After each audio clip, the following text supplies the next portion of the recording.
Pendant que nous sommes encore debout, j'aimerais que nous puissions prendre nos Bibles.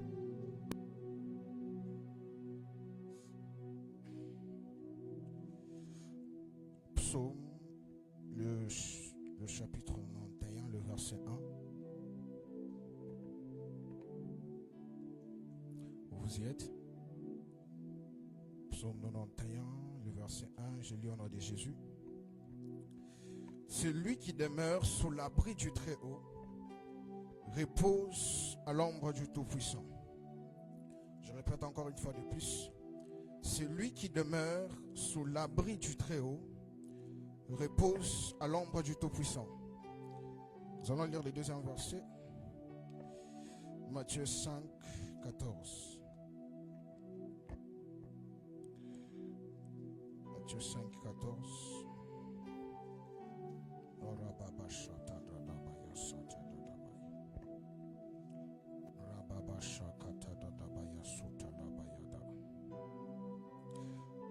Matthieu 5, 14, vous y êtes.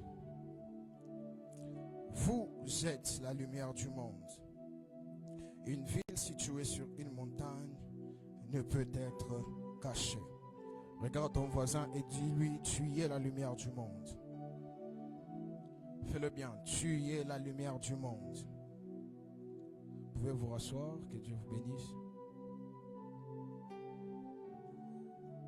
Je suis très heureux de me retrouver encore une fois de plus au devant de vous. Ce n'est pas un mérite, mais c'est simplement la grâce de Dieu. Alléluia.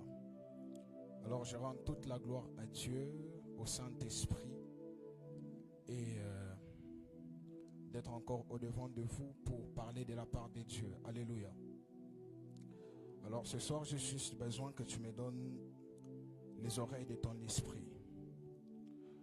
Parce que je ne serai pas en train de parler à ton cœur, mais je parlerai aussi à ton esprit.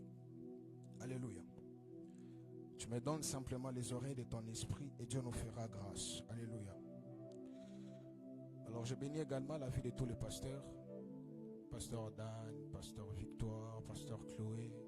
Je vous aime énormément et la grâce que vous portez sur vos vies nous impacte et nous permet encore d'avancer dans la marche avec Dieu.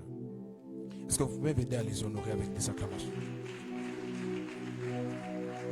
Que Dieu soit béni. Alors, c'est depuis le début de l'année que on est en train de parler d'un thème qui est très puissant, très mystérieux. Et je crois fermement que c'est un thème que le Saint-Esprit a donné pour transformer de vie. Depuis que l'année a commencé, Dieu a fait grâce que nous puissions parler sur l'ombre du Tout-Puissant. Alléluia. Alléluia. Alors les prédicateurs qui sont passés devant moi ont dit tellement de choses. Ils ont donné tellement de mystères. Ils ont révélé tellement de choses. Je ne saurais rentrer dans tout ce qu'ils ont dit. Mais par la grâce de Dieu, je vais évoluer dans le même esprit. Je serai aussi en train d'amener une petite connaissance à tout ce que nous savons. Alléluia. Alors le psalmiste est en train de dire ceci. Que celui qui demeure à l'abri du Très-Haut repose à l'ombre du Tout-Puissant. Lorsque vous méditez sur ces versets, vous comprenez qu'il y a comme deux parties dans ces versets. La première partie parle de celui qui demeure à l'abri du Très-Haut. Et la deuxième partie, on parle de l'ombre du Tout-Puissant. Comme si on essayait de nous dire que pour être à l'ombre du Tout-Puissant, il faut au préalable passer par l'abri du Très-Haut. Comme pour nous dire que le schéma pour être à l'ombre du Tout-Puissant est une obligation, une nécessité de passer d'abord à l'abri du Très-Haut. Alléluia. Cela veut dire que la seule porte qui mène à l'ombre du Tout-Puissant, c'est le fait de demeurer à l'abri du Très-Haut. Si vous ne demeurez pas à l'abri du Très-Haut, vous ne pouvez pas avoir accès à l'ombre du Tout-Puissant. Et en méditant encore ces versets, je commençais à comprendre qu'en réalité, le fait de demeurer à l'abri du Très-Haut nous donne une certaine identité, nous donne un certain poids spirituel qui nous permet de nous donner accès à l'ombre du Tout-Puissant. En méditant ces versets, je commençais à comprendre que le fait de demeurer à l'abri du Très-Haut, Dieu commence à attacher à nous certaines identités mystérieuses, puissantes, qui qui nous permet d'accéder à certaines dimensions et même à certaines portes. Le fait de demeurer à l'abri du Très-Haut vous donne une certaine identité, un certain poids qui vous donne accès à l'ombre du Tout-Puissant. Quelqu'un me dit Amen. Quelqu'un me dit Amen. Avant que je ne puisse aller plus loin, j'aimerais dire ceci. Que l'église est un rassemblement de gens qui sont là pour un changement d'identité. Alléluia. L'église est un rassemblement de personnes qui sont là pour un changement d'identité. Lorsqu'on vient à l'église, la première des choses qu'on recherche, c'est pas que Dieu nous donne, mais que Dieu nous transforme. Parce que c'est en fonction de ce que tu es, que tu auras ce que tu recherches. C'est en fonction de l'identité que tu portes, qui ramènera ce que tu es en train de rechercher. Et j'ai compris qu'il y a beaucoup de choses qui sont autour de l'identité de la personne qui demeure à l'abri du Très-Haut. Le pasteur Dan l'avait dit l'autre fois, que ce verset s'adresse à une certaine catégorie de personnes. Les personnes qui acceptent de demeurer à l'abri du Très-Haut. Alléluia. Et j'ai compris ceci, que l'identité que vous portez est capable de vous ouvrir des portes. Comme dans ce verset, lorsque vous demeurez à l'abri du Très-Haut, Dieu vous donne une certaine identité qui vous donne accès à l'ombre du Tout-Puissant. Il y en a plusieurs. Mais nous, ce soir, nous serons en train de parler d'une seule identité que Jésus nous donne, qui est la lumière du monde. Le fait de demeurer à l'abri du Très-Haut, Dieu attache à tous ceux qui habitent à l'abri du Très-Haut une identité qu'il appelle lumière du monde. Alléluia. Et j'ai compris ceci, qu'il y a certaines portes qui s'ouvrent dans nos vies pas à cause de la prière. Il y a certaines portes qui s'ouvrent dans nos vies pas à cause du jeûne. Il y a certaines portes qui s'ouvrent dans nos vies pas à cause des sacrifices, mais à cause de l'identité que nous portons. Il y a certaines portes spirituelles qui n'ont pas de poignées. Il y a certaines portes spirituelles qui s'ouvrent avec notre identité faciale, avec l'identité que nous portons. Alléluia. Il y a certaines portes qui ne s'ouvrent que lorsque tu portes une certaine identité. Pendant que tu ne me dis pas Amen, je demande à Jésus ce qui se passe lors de son baptême. La Bible me dit ceci, que Jésus devait être baptisé par Jean-Baptiste. Alors qu'il était en train d'être baptisé, il entra dans l'eau, dans les eaux du Jourdain. Lorsqu'il sortait, la Bible me dit que le ciel s'est ouvert. La colombe est descendue sur lui et une voix s'est fait entendre du ciel, disant que celui-ci est mon fils bien-aimé, écoutez-le. Cela veut dire que le ciel n'allait pas s'ouvrir si Jésus n'était pas le fils de Dieu. Je répète, j'ai l'impression que tu ne m'as pas compris. J'ai dit, lorsque Jésus est entré dans les eaux du Jourdain, le ciel ne s'était pas ouvert. Lorsqu'il est sorti, le ciel s'est ouvert. La colombe est descendue sur lui et une voix s'est fait entendre du ciel disant que celui-ci est mon fils bien-aimé, écoutez-le. Donc cela veut dire que si Jésus n'était pas le fils de Dieu, le ciel n'allait pas s'ouvrir. Certaines portes te résisteront jusqu'à ce que tu puisses porter une certaine identité. Parce que l'identité que tu portes rend automatique les choses. Alléluia. Alléluia.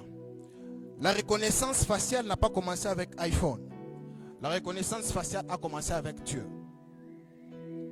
C'est lorsque Dieu te voit porter une certaine identité qu'il t'ouvre certaines portes.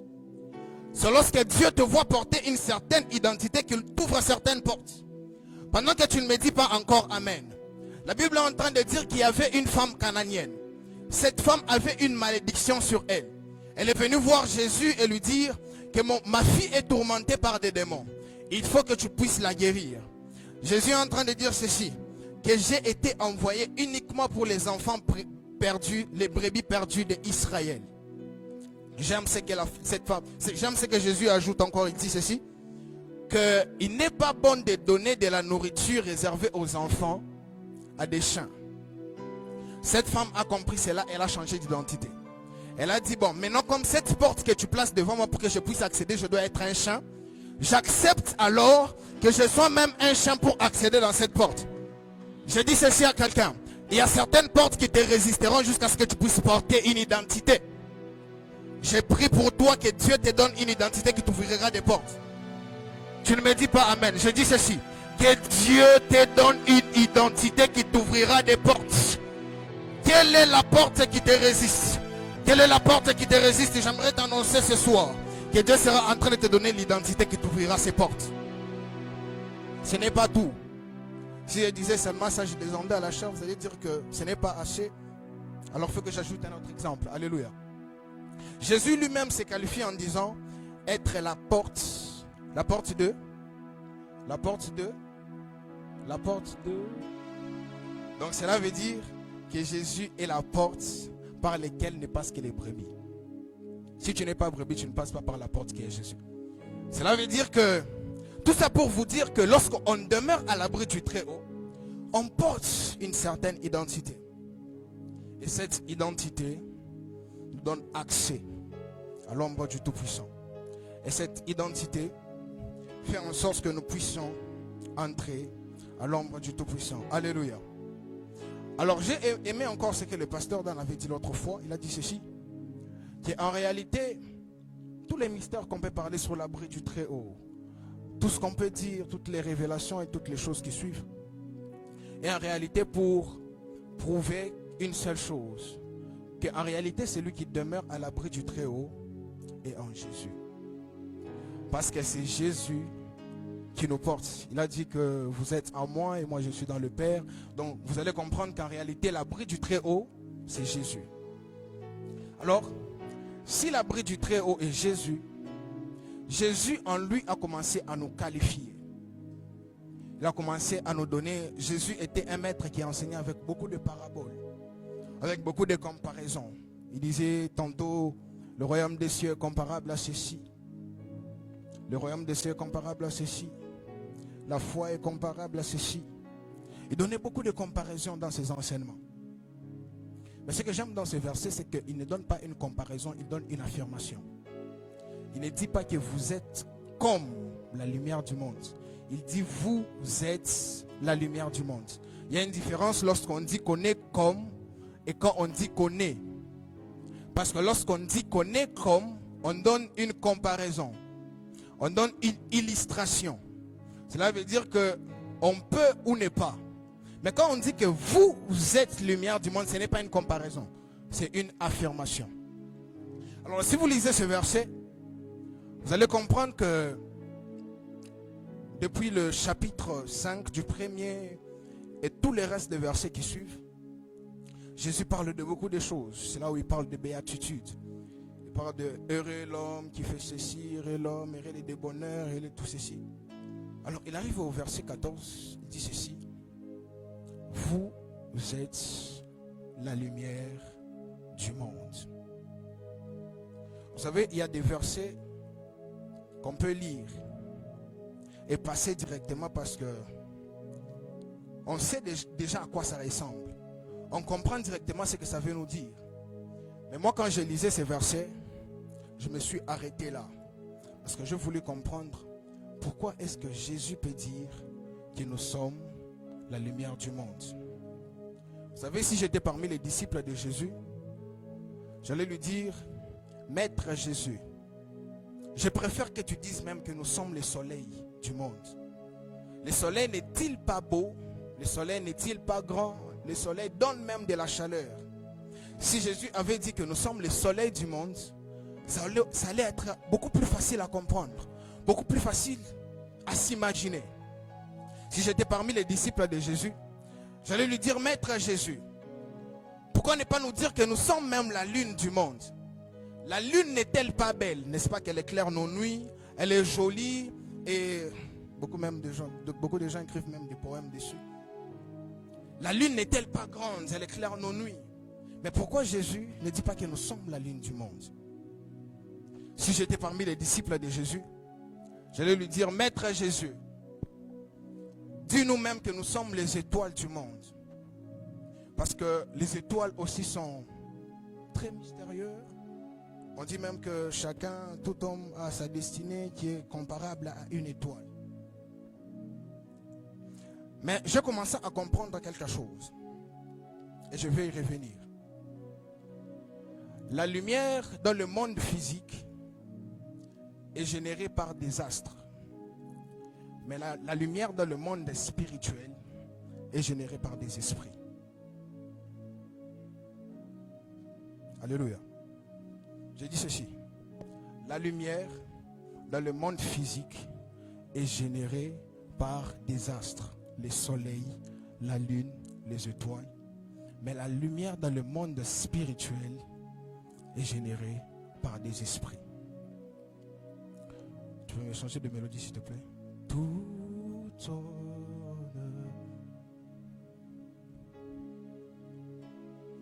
je vais y revenir. Alors je commençais à me poser beaucoup de questions. J'ai dit à l'esprit, explique-moi s'il te plaît. J'ai besoin de comprendre. Pourquoi est-ce que tu as préféré nous appeler lumière? J'ai dit à l'esprit, montre-moi s'il te plaît. Quelle est donc cette lumière que nous sommes? J'ai dit à l'esprit, explique-moi s'il te plaît. Quelle est donc cette origine de lumière que nous sommes? L'esprit va me dire ceci. Dinovic, j'aurais bien préféré te donner cette révélation. J'aurais bien préféré te le dire. Mais malheureusement pour toi, j'ai déjà donné cette révélation à une autre personne. Bon, vu que je devais prêcher aujourd'hui, il fallait que j'aille aussi chercher cette personne. Sinon, je n'allais pas avoir de message. Alléluia. J'ai demandé à l'esprit, comme tu as déjà donné cette révélation à une autre personne, montre-le-moi. J'irai le chercher et je vais comprendre d'où vient cette lumière. Je lui ai tellement supplié. Il m'a dit, bon d'accord, je vais te dire cette personne. Il me pose la question. N'est-ce pas que tu connais les prophètes de l'ancienne alliance? Je dis oui, j'en connais quelques-uns. Il me dit d'accord. Comme tu connais certains prophètes de l'ancienne alliance, je vais t'adresser pour que tu puisses aller voir un prophète de l'ancienne alliance. Je lui ai demandé, dis-moi quel est ce prophète. Tu peux m'aider à comprendre les mystères de la lumière. Il m'a dit, bon d'accord. Ce prophète s'appelle Moïse. Je suis allé chercher Moïse. Sinon, je n'allais pas avoir de message aujourd'hui. Je suis allé chercher Moïse. J'ai demandé à Moïse, Moïse, dis-moi s'il te plaît, quelle est donc l'origine de cette lumière? Je lui ai tellement supplié. Je lui ai tellement demandé. Il m'a dit, bon d'accord, comme tu as tellement insisté, je vais te montrer l'origine de la lumière. Il me dit, suis-moi. Alléluia. Il me dit, suis-moi. J'ai commencé à suivre Moïse. Moïse m'a tenu par la main. Il a commencé à marcher avec moi. On est arrivé quelque part où c'était écrit Deutéronome. Je pensais que c'était là-bas. Il m'a dit non, c'est pas là-bas, avançons encore. On est arrivé quelque part où c'était écrit Nombre. Je pensais que c'était là-bas. Il m'a dit non, c'est pas là-bas, avance encore. J'ai continué de marcher avec lui. Il m'a mené encore à un endroit où c'était écrit Lévitique. Je pensais que c'était là-bas. Il m'a dit non, c'est pas là-bas, avance encore. J'ai avancé, je suis arrivé quelque part, my God, où c'était écrit Exode. J'ai pensé que c'était là-bas. Il m'a dit non, c'est pas là-bas, avance encore. Je suis arrivé à un endroit où c'était écrit Genèse. Il me dit bon, comme tu es à Genèse, tu vas lire à partir du premier verset. J'arrive au premier verset, il me dit de lire. Qu'est-ce que j'ai lu au premier verset de Genèse? La Bible me dit que au commencement, Dieu créa les cieux et la terre. Il me dit non, ne t'arrête pas là, avance encore. J'avançais et j'arrivais au deuxième verset. Oui, il me dit ceci, que la terre était informe et vide, et l'esprit de l'Éternel se mouvait au-dessus des eaux. Et les ténèbres régnaient au milieu de la terre. J'arrive au troisième verset. Et puis je vois quelque chose de bizarre qui est écrit. La Bible dit, puis Dieu dit. My God. La Bible dit ceci. Puis Dieu dit. Là mon problème commence. Là je commence à avoir un peu de lumière. My God. Là je commence à avoir un peu de lumière. J'aimerais dire ceci à quelqu'un. La lumière a toujours la mauvaise habitude d'être précédée par les ténèbres.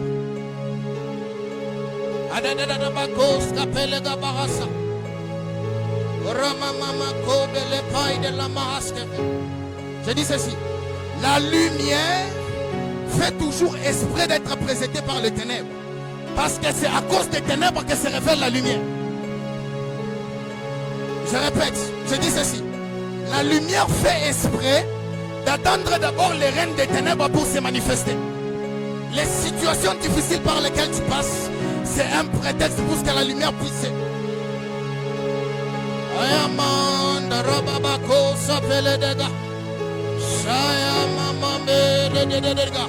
Je dis ceci.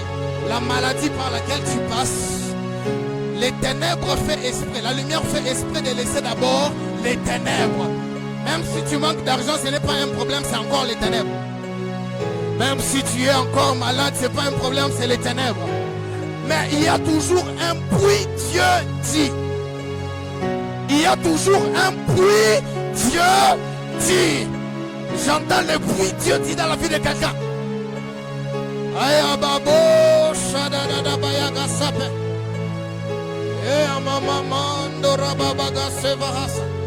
Il y a toujours un bruit, Dieu dit. Et je commence à comprendre beaucoup de choses. Là, je commence à comprendre beaucoup de choses. Est-ce que vous savez que dans nos familles africaines, la sorcellerie a précédé les choses de Dieu? Les gens dans nos familles ont commencé à adorer d'abord les statuettes. C'était le temps des ténèbres. Dieu laisse deux fois d'abord la sorcellerie agir et puis lui se révèle après. Dieu laisse deux fois d'abord le règne du ténèbre et lui maintenant il se manifeste après. Alors que j'étais en train de vouloir encore comprendre, j'ai voulu passer directement. Mais me dit avance encore. Quelqu'un peut me dire avance encore. La Bible me dit ceci, que lorsque Dieu a créé la lumière, il a commencé à séparer la lumière du ténèbre. Il a appelé la lumière jour et il a appelé la nuit, il a appelé le ténèbre nuit. J'ai compris ceci, que le temps est entré dans le monde à cause de la lumière. La lumière est venue l'annonciateur du temps et des saisons. Je dis ceci, parce que tu es lumière du monde, tu seras un signe annonciateur d'une nouvelle saison et d'un nouveau temps. Je dis ceci, parce que tu es lumière du monde, tu seras un signe annonciateur d'une nouvelle saison et d'un nouveau temps. On a commencé à compter les jours à cause de la lumière. Sans la lumière, on ne compte pas les jours. Sans la lumière, on ne compte pas les années. Sans la lumière, on ne compte pas les semaines. Sans la lumière, on ne compte pas le mois. Je dis ceci à quelqu'un. À cause de toi, on sera en train de compter des bénédictions.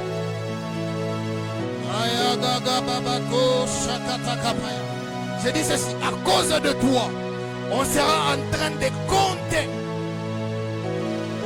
des saisons. Je voulais passer rapidement. Il m'a dit non, attends encore. Pour que tu puisses comprendre mieux ceci. Je vais t'adresser encore chez notre prophète. Il va t'aider à comprendre pourquoi est-ce que Dieu a créé la lumière. On n'a pas le temps, sinon on pouvait lire. Je lui ai demandé, Moïse, indique-moi cette personne qui va encore m'aider à comprendre les mystères qui sont autour de la lumière. Il m'a dit, va voir le prophète Ésaïe. Ésaïe le chapitre 14, vous allez lire à la maison. J'aimerais passer rapidement. Dans Ésaïe le chapitre 14, le prophète Ésaïe est en train de parler d'un ange. Un des archanges du ciel, qui portait le nom de Lucifer. La Bible l'appelle astre brillant. Il avait toute la gloire, il brillait. D'ailleurs, j'aimerais dire ceci. que le plus grand combat de ceux qui sont lumière, ce n'est pas l'argent. Le diable n'en a rien à faire de ton argent. Le plus grand combat de ceux qui sont lumière, ce n'est pas le mariage. Le diable n'en a rien à faire de ton mariage. Le plus grand problème de ceux qui sont lumière, ce n'est pas les voitures, la richesse, le voyage. Le diable n'en a rien à faire. Mais le plus grand combat de ceux qui sont lumière, c'est l'orgueil. L'orgueil est le moyen le plus rapide qui peut te faire passer des lumières à ténèbres. L'orgueil est le moyen le plus rapide, le transport le plus rapide qui peut te transporter des lumières à ténèbres.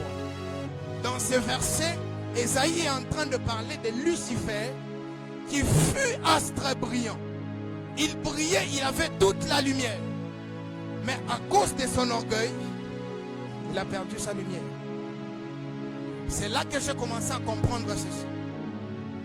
Que Dieu a créé la lumière pour créer aussi un système de séparation et de distinction.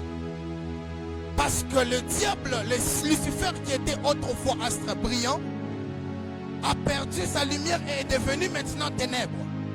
Maintenant, pour qu'on soit capable de distinguer ceux qui sont à Dieu et ceux qui sont au diable, Dieu avait besoin de donner un signe à ses enfants. Et c'est ce signe qu'il a appelé lumière. Parce qu'à cause maintenant de la lumière, on sait maintenant te distinguer si tu es du diable ou pas. À cause de la lumière, on sait maintenant savoir si tu es de Dieu ou pas. J'ai dit à quelqu'un, toi tu n'es pas du ténèbre, tu es de la lumière. Tu ne m'as pas compris. J'ai dit, tu n'es pas de ténèbres, tu es de la lumière. La lumière est le signe de distinction que Dieu nous a donné pour nous distinguer du monde des ténèbres. Alléluia. Alléluia. J'ai voulu passer. J'ai pensé que c'était fini. Elle m'a dit, attends encore. Je vais encore t'adresser chez quelqu'un. Je vais encore te donner plus d'éclairage sur la lumière. Je lui ai demandé, qui va encore m'éclairer sur la lumière? Il dit, va voir Jean dans le Nouveau Testament. Jean est en train de dire ceci. Au commencement était la parole. La parole était avec Dieu, la parole était Dieu, toute chose a été créée par elle, et rien de ce qui a été fait n'a été fait sans elle. Et puis Jean dit ceci, que cette parole était lumière. Cette parole était la vie. Et cette vie était la lumière des hommes. Cela veut dire ceci, que l'un des mystères qui est attaché à la lumière, c'est aussi la vie. Tu ne m'as pas compris, j'ai dit ceci. L'un des mystères qui sont aussi attachés à la lumière, c'est aussi la vie. Lorsque Jésus dit que tu es lumière du monde, cela veut dire que tu es un porteur de vie. Et si tu es un porteur de vie, donc tout ce que tu fais portera aussi la vie. Tu ne m'as pas compris, j'ai dit ceci. Lorsqu'on dit qu'on est porteur de vie, donc les affaires que tu dois faire doivent être aussi porteurs de vie. Les études que tu es en train de faire sera aussi porteur de vie.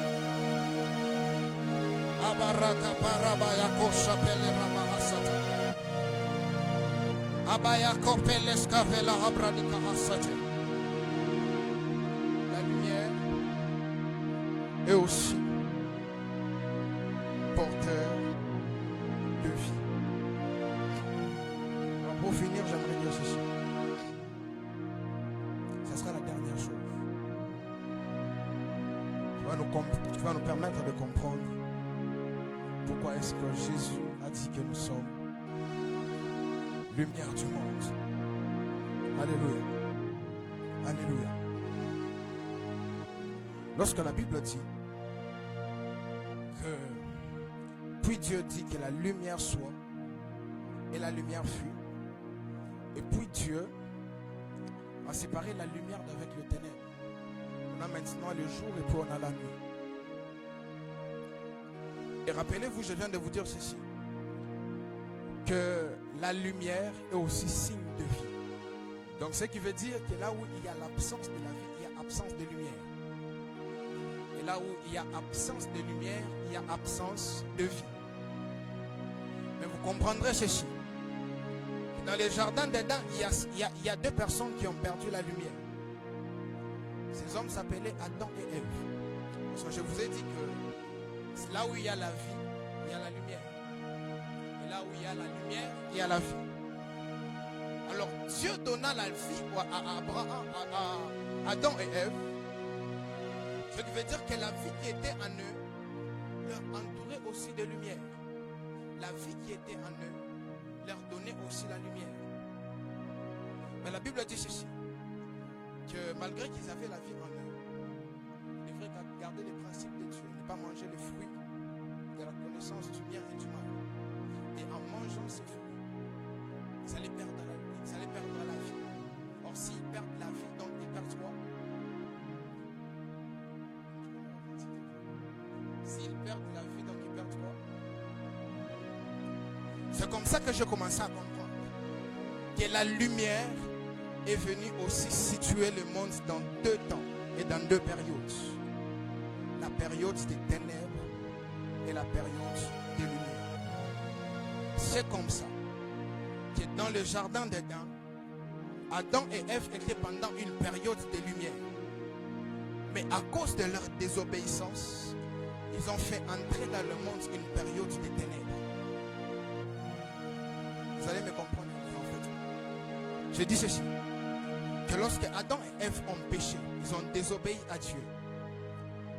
Ils ont directement, automatiquement fait entrer l'humanité entière dans la période, dans le temps qui est appelé le temps des ténèbres. Pourquoi? Parce que en perdant la vie, on perd aussi la lumière. Et en ayant la vie, on obtient aussi quoi? La lumière. Alors les hommes ont évolué dans les ténèbres depuis Adam jusqu'à une personne. Tout ce que vous savez, Moïse, Abraham, Ésaïe, toutes les personnes, les personnes de l'ancienne alliance que vous connaissez ont évolué pendant un temps qui est le temps des ténèbres. Mais heureusement, le créateur de l'humanité a commencé à se poser des questions. Comment est-ce que je peux faire sortir le monde dans cette période? Comment est-ce que je peux faire sortir l'humanité dans ces temps de ténèbres? Dieu a commencé à penser à beaucoup de choses. Et dans ses réflexions, il a décidé de faire quelque chose. De venir lui-même changer les temps du monde. De venir lui-même changer la période pendant laquelle le monde était en train de passer. J'aimerais que nous puissions lire un verset ensemble. Ésaïe, le 9e verset, le 9e chapitre, au premier verset. J'aimerais que nous puissions le lire ensemble. On peut même s'élever s'il vous plaît. Je suis en train de finir.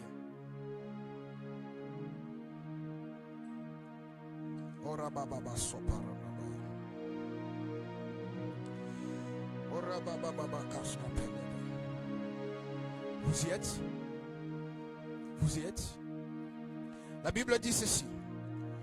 Le peuple qui marchait dans les ténèbres voit une grande lumière sur eux. Habitant le pays de l'ombre de la mort, une lumière resplendit. Donc vous comprenez maintenant que le monde était dans un chaos total. Parce que les hommes ont perdu la vie, ce qui veut dire qu'ils ont aussi perdu la lumière. Mais Dieu voulant faire passer le monde du temps des ténèbres au temps de la lumière, Dieu a envoyé une personne. Mon Dieu, Dieu a envoyé une personne. Il est venu porteur de lumière pour nous introduire aussi dans une période de lumière. Est-ce que vous connaissez cette personne? Est-ce que vous connaissez cette personne? Bien, il faut que je les cite. Est-ce que vous le connaissez ou bien il faut que je les cite? Est-ce que vous pouvez me répondre? C'est qui est venu changer le temps du monde et qui nous a introduits dans la lumière? Il s'appelle comment? Il s'appelle comment? Il s'appelle comment? Il est venu porteur de lumière et il nous a introduits dans le temps de la lumière. Et comme Jésus est très prophétique, si je le disais seulement comme ça, vous allez nier. Alors il a programmé les choses. Il a fait en sorte que lorsqu'il va naître, qui puisse avoir un signe dans le ciel. La Bible dit que lorsque Jésus est né, les mages ont vu quelque chose dans le ciel. Ils ont vu une étoile qui brillait. Or, l'étoile n'apparaît que pendant la nuit. Donc, ce qui veut dire que l'étoile n'apparaît que dans les ténèbres. Si nous ne sommes pas dans les ténèbres, l'étoile n'apparaît pas. Mais ce que j'aime, c'est que pour que Jésus puisse mourir, il a voulu aussi nous montrer que pendant que je suis en train de partir, je vous laisse dans les ténèbres. Quelqu'un peut prendre Matthieu 27, 45. Qu'est-ce qui se passe lorsque Jésus est mort? Qu'est-ce qui se passe lorsque Jésus est mort? La Bible dit qu'on était à la 6e heure. On était à la 6e heure, donc on était pendant le midi. Le temps où le soleil frappe très fort. Le temps où la chaleur du soleil est à son prime. La Bible me dit que lorsque Jésus devait quitter le monde, il nous a montré un signe. Ce signe est que le soleil a disparu. Pour nous montrer que je vous laisse maintenant dans les ténèbres, il nous fait un signe en nous montrant la disparition du soleil. Maintenant que Jésus était en train de partir, il dit: je ne peux pas laisser le monde dans les ténèbres. Il faut que je puisse laisser des semblables à moi, des porteurs de lumière. C'est comme ça qu'il dit maintenant: vous êtes la lumière du monde, parce que moi qui ai la vraie lumière, je ne suis plus. Il a dit: moi qui ai la vraie lumière, je suis en train de m'en aller chez le Père. Mais pour qu'il ne puisse pas avoir les ténèbres sur la terre, je fais de vous lumière du monde. J'annonce ceci à quelqu'un: à cause de la lumière que tu portes, tu feras la différence. J'annonce ceci à quelqu'un: à cause de la lumière que tu portes, tu feras des grandes choses. Et les gabas, est-ce que tu peux élever ta voix dans cette atmosphère? Tu es en train de dire que je suis lumière et je vais impacter. Tu es en train de dire que je suis lumière et je vais impacter. Je suis lumière. Écoutez, avant que vous ne puissiez prier, avant que nous ne puissions prier, merci, chantez-y. Vous savez, dans la science, on définit ceci la lumière. Yes. Dans la science, on définit la lumière comme étant l'effet de brûler de l'huile. C'est pour cela qu'on avait des lampes. Parce que par cette lampe, on brûlait de l'huile et on obtenait quoi? La lumière. C'est pour cela Jésus, sachant qu'on ne peut pas être lumière seulement, il a fallu qu'il nous donne des choses: l'onction et le feu. Il a fallu qu'il nous donne des choses: l'onction qui est l'huile et le feu qui est le Saint-Esprit. Parce qu'à cause maintenant de ces... Maintenant on est censé impacter sur ces mondes. J'aimerais que tu élèves ta voix. Tu es en train de dire: je suis lumière et je dois impacter. Rapapako sapelega. Shadadadadabakapayakas. Oraplevele kababa kabaya sitene. Ebebebebebebebebebebe shakatagabayagasate. Shababababababasate. L'ombre du Tout-Puissant, même le sorcier chasse le doigt de Dieu. Epikaïso, barakatakatakata. L'ombre du Tout-Puissant, même les sorciers, shakatakatakata. O pepe le kapayakata. Epikaïso, shakatakata. L'ombre du Tout-Puissant, même le sorcier.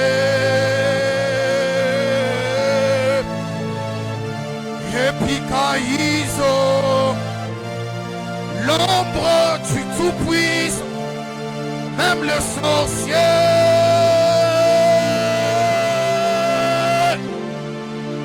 Lo shakayakata. Gloria Baba Sapayagasa. Même le sorcier doit.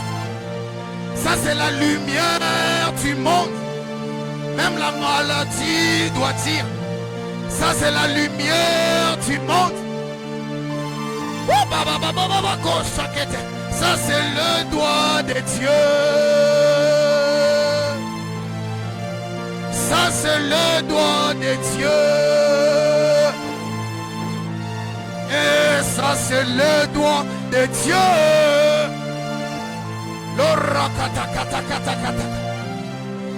Fais les blés de grâce. Il y a quelque chose qui se passe pendant que nous sommes en train de prier.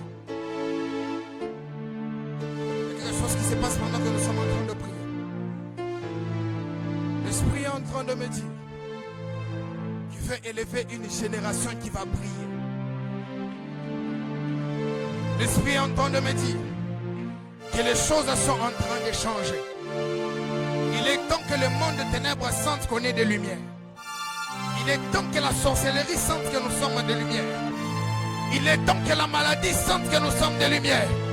Alors pendant que tu es en train de prier, que Dieu commence à te recharger d'une nouvelle puissance. Que Dieu commence à te recharger d'une nouvelle onction. Que Dieu commence à te recharger d'un nouveau feu. Que Dieu commence à te recharger avec un nouveau feu. Le feu de Dieu, le feu de Dieu, le feu. Le feu de Dieu, le feu de Dieu. Epikaïso. L'ombre du Tout-Puissant. Même les sorciers. Ça c'est le doigt de Dieu. Epikaïso. L'ombre du Tout-Puissant, même le sorcier, les longues les lochetina, les longues les lochetina, les longues les lochetina, et la chetina, la chetina, la chetina. La chetina, la chetina.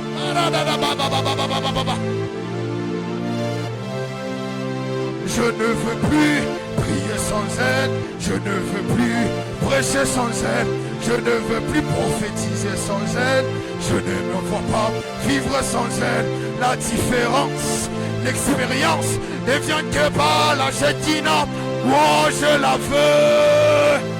Moi je la veux. Moi je lave, moi je lave, moi je la veux, moi je la veux, moi je lave, moi je la veux. Et la chetina, la chetina, la chetina, la chetina, la chetina, la chetina, la chetina.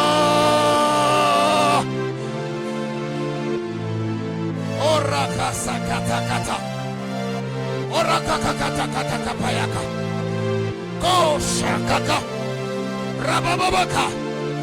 Shedededededega. Ragababababa. Babababababa satarade. Le lokembo. Babababa. Le losheti. Le lokembo. Les lochetina, les longues,